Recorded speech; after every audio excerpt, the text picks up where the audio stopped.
بوس يا رامي بتجرب ايه؟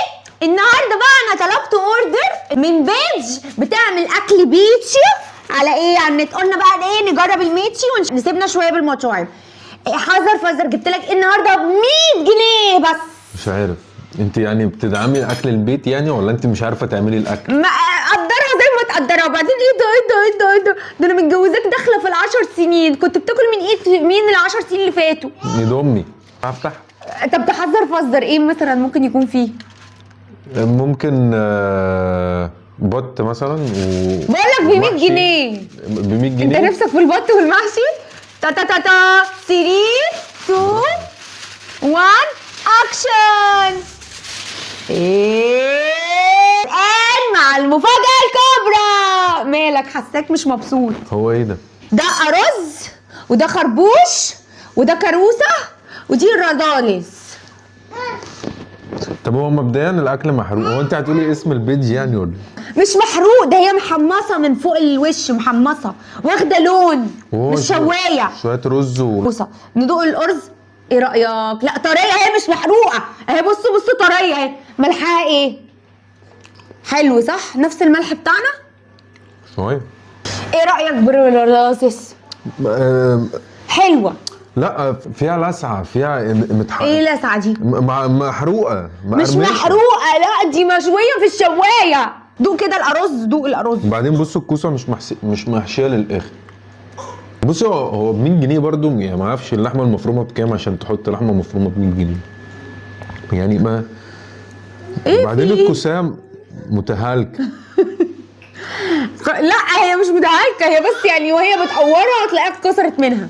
هو انت بتدافع عنها ليه يا مرات ابوكي؟ لا مش لازم ندعم المشاريع الصغيره. يعني مثلا ليه ما خدتش بالك من الكوسيه الفاتحه الجميله دي؟ ليه ما خدتش بالك ان هي بص ململيه الاخر، اللحمه المفرومه فيها ياما. بص هي الحاجه دي مقليه؟ اكيد طبعا بتبقى مقليه. مثلا دوق كده، دوق كده الارز بالكروسه. بص هو الرز طعمه حلو والكوسيه دي طعمها حلو. اللي فاتت ما كانتش حلو. معلش هندعم المشاريع الصغيره. تعال نشوف الكربوشه. اقسمها كده بالنص شوفها محروقه ولا لا. هتتشد معاك ولا حجم تفتح؟ الخرشوف صغير اصلا. ما هو الخربوش بيبقى كده. لا في كبير اهو. بص طريه وزبده من جوه. زبده هي زبده. دوق كده، دوق. بصوا اهو. نهار ابيض. تسلم ايديكي، اقسم بالله تسلم ايديكي. برضه هي حجمها صغير. يعني الحاجات المحشيه دي المفروض بتبقى اكبر من كده. لا البرارس بتبقى نفس الحجم كده عشان نعرف نقوروها. بتبقى صغيره ونقوروها ونحشوها. محروقه شويه. لا مش محروقه. لو كانت محروقه ما كانتش اتقفلت. ايوه ماشي من فوق. دي اللحمه المفرومه واخده لون مش شوايه. انا مش غريب الموضوع ده، انت بتدافعي ليه؟ بعدين ده اوردر 100 جنيه. ما هو مش معنى ان ب 100 جنيه يعني احنا لو كلفنا الاكله دي هتتكلف كام؟ مش اقل من 300 جنيه. طب شفت بقى انت وفرت 200 جنيه. بس ايه رايك؟ شغاله. لا حلوه. تديها كام من 5؟ اديها 2. 2 في عينك. انا اللي عامله الاكل. انت مش عارف اكلي. ما كنتش بفتح ايه ده؟ انت اللي عامله ده؟ لا البوتاجاز اللي انت جايبهولي جايب لي اجهزه بايظه. بص بياكل ولا طالما ما انت اللي عاملاه يبقى حلو. لا هو حلو اصلا يا قمر. انا هديله 10 من 5. تسلم ايديا. انا هفتح بيج بقى للصبحات البيت يا جماعه. ايه هفتح بيج عشان انا اكلي حلو اساسا. ايوه بصوا طعمها حلو والله.